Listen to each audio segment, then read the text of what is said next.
Today I want to look at this really interesting find on AliExpress. You may have seen these before, but they're replacement nozzles for the Bambulab.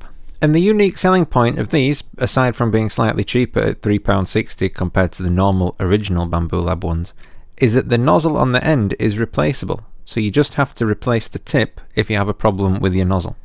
Recently I've had to throw away a 0.2 nozzle because I tried to use a wood PLA in, and now Bamboo says you can't use a wood PLA in it, but I didn't know that. So I used it, and it seems like such a waste to throw the whole thing away. So when I found these, I was really quite impressed, and I just want to see how they function. Are they comparable to the original Bambulab ones? And yeah, no amount of cold pulls or anything on that 0.2 nozzle that I destroyed would fix it. So being able to take a small tool and just replace the nozzle, it's so much cheaper to just replace the nozzle too, because they sell replacements for 70p for a couple of them. We have a couple of small tools there in the box. One is to clamp onto the extruder to stop it from twisting, and another is just to remove that nozzle in the end. You'll see in a second how I use them. It does say in the AliExpress description that these are made by a company called Jupine, which also make my base plate that I have there that you can see on screen.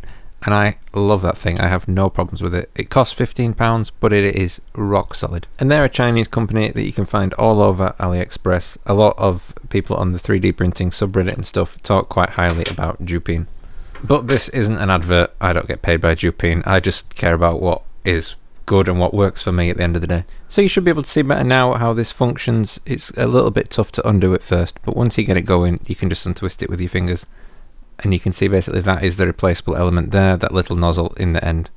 The size of it, it's really easy to lose if you drop it on the floor under something, not speaking from experience at all. But now we want to see how this squares up against an official Bambulab nozzle, because I am all for replacing these, as long as the print quality is at least as good, if not a bit better. You can see them there side by side, and the material, the heatsink, is definitely a bit thicker on the AliExpress one. Whether that will actually translate into holding heat better and functioning better is still to be seen. I absolutely cannot fault how it fits into the device. It's an absolute one-to-one copy of the official Bamboo one. Fits in snug, magnet works great, and the clasp shuts perfect. Just ignore the eye of Mike Wazowski, he's always looking at me like that. Now I know I've just shown you installing the new nozzle into the printer, but we're actually going to take a look first at the original nozzle and see what that can do first by printing a test cube, and then we're going to print something a little bit more challenging because nobody prints like a test cube. You always print with overhangs and all sorts of other stuff. As you can see, the 0.4 original test cube looks fine. It looks like my settings are pretty dialed in, to be honest, and that's great because I haven't actually done any dialing in. So let's use the phrase accidentally perfect. But let's see if the next one holds up nearly as well as that. Whew,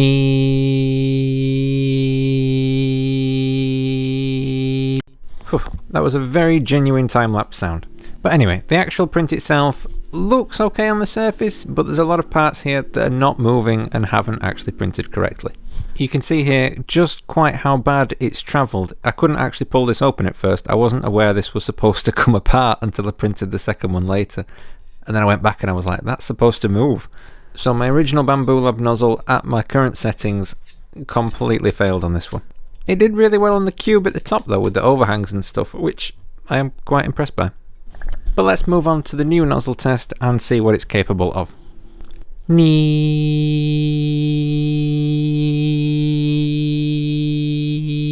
Okay, straight off the bat, first impressions, that cube is exactly the same. Both cubes are printed perfectly. You can see that when you stack them side by side, you have absolutely got your money's worth with this new nozzle over the original one. The new one there being that purpley one. It really did come out looking nice, but again, this isn't the most rigorous test in the world. The other one is far more indicative of how these nozzles actually perform, which is great because this new nozzle absolutely blitzed this test. Whether it's just because it's a new nozzle or not doesn't really matter, because the fact that it's able to do it in the first place is what says everything. You might notice a bit of stringing coming off that cube at the top, and that was happening with both of them, and that's probably just because I haven't actually dried this filament correctly. And when I say correctly, I mean I haven't dried it at all. But this test piece came out really well, and in fact it made me go back and start looking at things that were wrong with the other one in the first place. The text is way more legible on this one, each piece is just better put together. And yes, I was apprehensive about buying from AliExpress something that I have no idea about. But as you can see, I didn't need to worry at all because everything works. So not only is the initial outlay of the nozzle cheaper, but I can now exchange the tips of them for much cheaper. I actually bought a couple of spares for each, the 0.2 and the 0.4, while I was there, so I really don't need to go back and buy any new nozzles for a very long time. If you've tried out these nozzles before, let me know what you think in the comments, and if there's anything from AliExpress that you want me to try with my Bambulab A1, then also leave a comment on that, because I'm always buying random stuff for this.